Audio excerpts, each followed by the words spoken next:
어떤 상황이든지 하나님을 사랑하기에 할 수 있는 결정들로 가득하길 원합니다. 다 함께 사도신경으로 우리의 신앙을 고백하겠습니다. 전능하사 천지를 만드신 하나님 아버지를 내가 믿사오며 그 외아들 우리 주 예수 그리스도를 믿사오니 이는 성령으로 잉태하사 동정녀 마리아에게 나시고 본디오 빌라도에게 고난을 받으사 십자가에 못 박혀 죽으시고 장사한 지 사흘 만에 죽은 자 가운데서 다시 살아나시며 하늘에 오르사 전능하신 하나님 우편에 앉아 계시다가 저리로서 산 자와 죽은 자를 심판하러 오시리라. 성령을 믿사오며 거룩한 공회와 성도가 서로 교통하는 것과 죄를 사하여 주시는 것과 몸이 다시 사는 것과 영원히 사는 것을 믿사옵나이다. 아멘.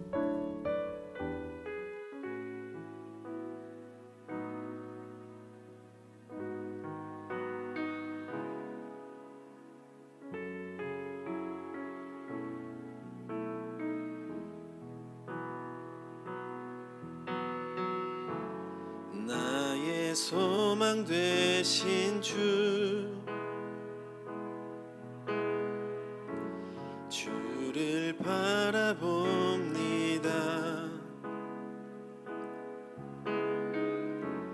다시 오실 나의 왕 예수, 주를 기다립니다.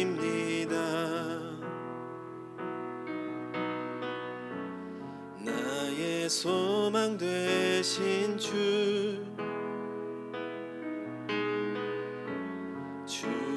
바라봅니다.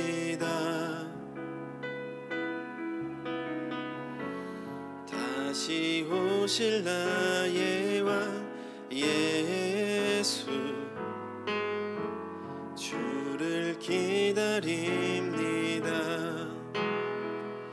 밤이나 낮이나 어제나 오늘도 영원히 주만 찬양해.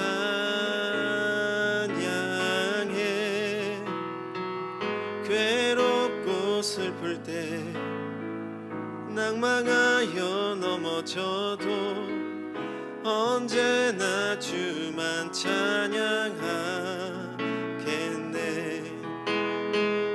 밤이나 낮이나 어제나 오늘도 영원히 주만 찬양해.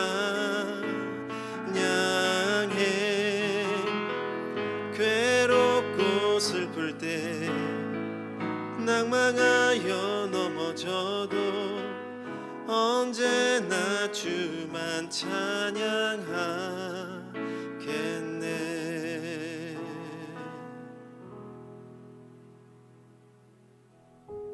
오늘 우리가 함께 나눌 말씀은 예레미야 49장 28절부터 33절입니다. 바벨론의 느부갓네살 왕에게 공격을 받은 게달과 하솔 나라들에 대한 말씀이라. 여호와께서 이와 같이 말씀하시되 너희는 일어나 게달로 올라가서 동방 자손들을 황폐하게 하라. 너희는 그들의 장막과 양떼를 빼앗으며 휘장과 모든 기구와 낙탓을 빼앗아다가 소유로 삼고 그들을 향하여 외치기를 두려움이 사방에 있다 할지니라. 여호와의 말씀이니라. 하솔중이나 도망하라. 멀리 가서 깊은 곳에 살라. 이는 바벨론의 느부갓네살 왕이 너를 칠 모략과 너를 칠 계책을 세웠음이라. 여호와의 말씀이니라. 너는 일어나 고요하고도 평안히 사는 백성 곧 성문이나 문빗장 없이 홀로 사는 국민을 치라. 그들의 낙타들은 노략물이 되겠고 그들의 많은 가축은 탈취를 당할 것이라. 내가 그 살적을 깎는 자들을 사면에 흩고 그 재난은 여러 곳에서 오게 하리라. 여호와의 말씀이니라. 하솔은 큰 뱀의 거처가 되어 영원히 황폐하리니 거기 사는 사람이나 그 가운데 머물러 사는 사람이 아무도 없게 되리라 하시니라. 아멘. 반갑습니다. 오늘 예레미야 49장 28절부터 33절을 중심으로 유익이라는 주제의 말씀을 함께 나누겠습니다. 오늘 본문은 하나님께서 게달과 하솔이라는 나라들에 주시는 말씀입니다. 하솔은 원래 가나안 사람이었는데 그래서 하솔 왕국은 가나안 땅의 북쪽에 있었습니다. 그리고 야빈이 하솔의 왕이었습니다. 그러나 거기에서 쫓겨난 후에 아라비아 광야에 정착해서 게달 사람들과 동맹을 맺고 살았습니다. 그런데 하나님께서 바벨론에게 게달과 하솔 등의 나라에 침공하라 이렇게 말씀을 하셨다는 거죠. 28절입니다. 바벨론의 느부갓네살 왕에게 공격을 받은 게달과 하솔 나라들에 대한 말씀이라. 여호와께서 이와 같이 말씀하시되 너희는 일어나 게달로 올라가서 동방 자손들을 황폐하게 하라. 너희는 그들의 장막과 양떼를 빼앗으며 휘장과 모든 기구와 낙타를 빼앗아다가 소유로 삼고 그들을 향하여 외치기를 두려움이 사방에 있다 할지니라. 자, 그래서 하나님께서는 이제 그들에게 게달과 하솔에게 바벨론이 쳐들어올 거니까 빨리 도망가라고 말씀을 주시는 거죠. 근데 우리가 여기에서 오해하지 말아야 되는 건 가만히 있는 바벨론에게 야, 너 빨리 가서 게달과 하솔을 공격해 이렇게 말씀하신 게 아니고 바벨론 내에 있는 심각한 침공 욕구, 심각한 공격 욕구, 살해 의식 이런 것들을 꺾지 않으셨다는 겁니다. 그냥 놔두셨다는 거죠. 그래서 그들은 게달과 하솔을 공격할 생각을 가졌다는 거고 하나님께서 그러므로 게달과 하솔에게 대해 빨리 도망가라 이렇게 말씀을 주셨다는 겁니다. 그 30절입니다. 여호와의 말씀이니라. 하솔 주민아 도망하라. 멀리 가서 깊은 곳에 살아라. 이는 바벨론의 느부갓네살 왕이 너를 칠 모략과 너를 칠 계책을 세웠습니다. 곧 바벨론이 쳐들어올 거니까 도망쳐라 이렇게 말씀을 하셨다는 거죠. 자, 마치 이게 어떻게 보이십니까? 미리 바벨론의 공격을 가르쳐 주면서 피할 시간을 주시는 것처럼 보입니다. 하솔에게 조금은 특별한 기회, 감사한 은혜를 주시는 것 같은 느낌을 오늘 본문을 읽는 우리들이 느낄 수 있는 거죠. 왜 그런 걸까요? 먼저 우리는 하솔 왕국에 대해서 조금 생각해 볼 필요가 있습니다. 그들은 비록 아라비아 광야에서 살았지만 아주 부유한 삶을 살았습니다. 31절입니다. 여호와의 말씀이니라. 너는 일어나 고요하고도 평안히 사는 백성 곧 성문이나 문빗장이 없이 홀로 사는 국민을 치라. 많은 사람들은 부유하게 되기를 소망합니다. 그러나 부유함이 아니라 부요함이 훨씬 더 가치가 있는 거죠. 그들은 비록 광야에서 성문이나 문빗장이 없이 그렇게 자기들의 것을 지킬 것도 없는 그런 삶을 살았지만 그들은 자족하면서 행복한 삶을 살았습니다. 그때 바벨론이 그들을 공격할 계획을 세웠고 실제로 그들을 공격하려고 온 겁니다. 물론 그 모든 역사를 주관하시는 분은 하나님이셨지만 그럼에도 불구하고 바벨론의 느부갓네살 왕은 매우 교만하고 스스로 전 세계의 왕이라고 생각하는, 스스로 신이라고 생각하는 그런 사람이었습니다.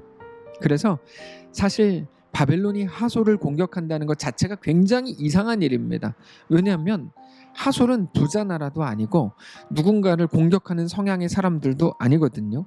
그냥 혼자 자족하면서 행복하게 잘 살고 있던 그런 나라였습니다. 그럼에도 바벨론이 한 번 전쟁의 맛을 보니까, 피 맛을 보니까 절제를 못하고 여기저기 돌아다니면서 사람들을 계속 죽이고 나라들을 정복하고 그랬던 겁니다. 그래서 그 결과 이 일 때문에 하솔은 크게 놀라게 되고 완전히 황폐한 땅이 되게 되죠. 32절입니다. 그들의 낙타들은 노략물이 되겠고 그들의 많은 가축은 탈취를 당할 것이라. 내가 그 살적을 깎는 자들을 사면에 흩고 그 재난을 여러 곳에서 오게 하리라. 여호와의 말씀이니라. 33절 하솔은 큰 뱀의 거처가 되어 영원히 황폐하리니 거기 사는 사람이나 그 가운데 머물러 사는 사람이 아무도 없게 되리라 하시니라. 이제 무서운 일이 일어나게 될 겁니다. 낙타를 비롯한 많은 가축들을 다 빼앗기게 될 거고 더 이상 그러므로 거기에 사람이 살 수 없게 될 겁니다. 근데 여기 중요한 사실은 그들이 그렇다고 해서 죽임을 당하지는 않을 거라는 말이죠. 죽임을 당한다는 말은 없습니다. 여러분, 이거는 굉장히 큰 차이입니다. 이제까지 다른 족속들에게 주신 말씀과의 차이입니다. 왜 그런 걸까요? 그 이유는 단순합니다. 그들 중 누구도 저항하려고 하지 않을 거고 그들의 장막과 양떼를 바벨론에게 고스란히 바칠 것이기 때문입니다. 그리고 그게 하나님이 명령하신 내용이기도 하죠. 그러나 물론 그들은 삶의 터전을 잃고 흩어지게 되긴 할 겁니다. 33절입니다. 하솔은 큰 뱀의 거처가 되어 영원히 황폐하리니 거기 사는 사람이나 그 가운데 머물러 사는 사람이 아무도 없게 되리라 하시니라. 자, 그런데 그게 과연 진정한 안심이 될까를 생각해 보면 그렇지 않습니다. 북적거리는 도시에 살면서 많은 실망을 한 후에 그러므로 이제 한적한 시골에 가서 살아야지, 그렇게 산다고 해서 그게 안정이 될 수 있는 것은 아닙니다. 무언가를 피했다고 해서 그게 그러므로 나에게 안정이 되는가? 그거는 아니라는 거죠. 그래서 찬송가 438장에서도 내 영혼이 결국에 초막이나 궁궐이나 그게 중요한 게 아니고 어디에서나 예수님과 함께하는 것이 하늘나라다, 이런 고백을 하지 않습니까? 그겁니다.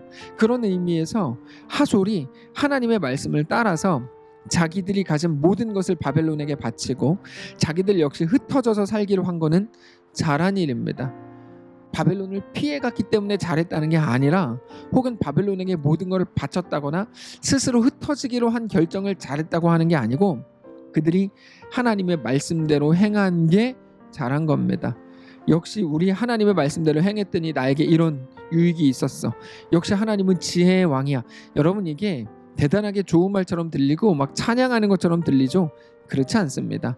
우리는 하나님에게 있는 좋은 것을 얻는 사람들이 아니고 하나님을 사랑하는, 하나님을 선택해야 되는 사람들이기 때문입니다. 근데 우리는 이거를 자주 헷갈립니다. 우리 삶의 신앙이라고 하는 게 마치 하나님께 속한 좋은 것들을 바라고 구하는 것이다, 이렇게 생각할 때가 너무나 많습니다. 그래서 문제 앞에서 누구에게 기도할 건가가 중요하다. 우상에게 기도할 거냐? 하나님께 기도할 거냐? 우상은 죽은 신이다. 하나님은 살아있는 신이다. 하나님께 기도해서 도움을 얻어라. 여러분, 이거는 사실 기독교를 미신화하는 것과 똑같습니다. 사실은 그렇지 않습니다. 하나님의 능력, 하나님의 지혜, 하나님의 도우심, 우리는 자주 이런 것들을 구하지만 사실 그 능력과 지혜와 도우심이라고 하는 건 우리가 그 순간에 정확하게 판단할 수 있는 그런 종류의 것이 아닙니다.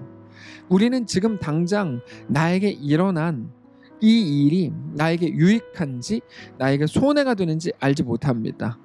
이번에 큰 돈을 번 그것 때문에 결국 우리가 어떻게 될지 알지 못합니다.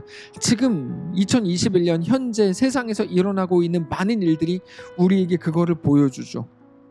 어제 수요예배 때에도 말씀을 드렸지만 로마서 8장에서도 우리는 마땅히 기도할 바를 알지 못한다라고 성경이 말합니다. 로마서 8장 26절입니다. 이와 같이 성령도 우리의 연약함을 도우시나니 우리는 마땅히 기도할 바를 알지 못하나 오직 성령이 말할 수 없는 탄식으로 우리를 위하여 친히 간구하시느니라. 그래서 탄식하심으로 성령이 우리를 위해 기도해 주신답니다. 근데 아마 성령님이 기도하신다고 하는 그 내용을 들어보면 마음에 안 드는 기도들이 굉장히 많을지도 몰라요. 아, 성령님 좀 나를 왜 이렇게 좀 기도해 주시지? 왜 이렇게 구하십니까? 이런 것들을 너무 많을지도 몰라요. 왜 그럴까요? 성령님은 당장 그 순간을 보시는 게 아니고 멀리 영원을 보시기 때문입니다. 결국에 우리가 어떻게 해야 될까요? 우리 역시 당장이 아닌 영원을 보는 연습을 시작해야 됩니다. 우리는 우리 앞에 일어나는 일들로 많은 것들을 판단하려고 했던 습관을 멈추어야 됩니다.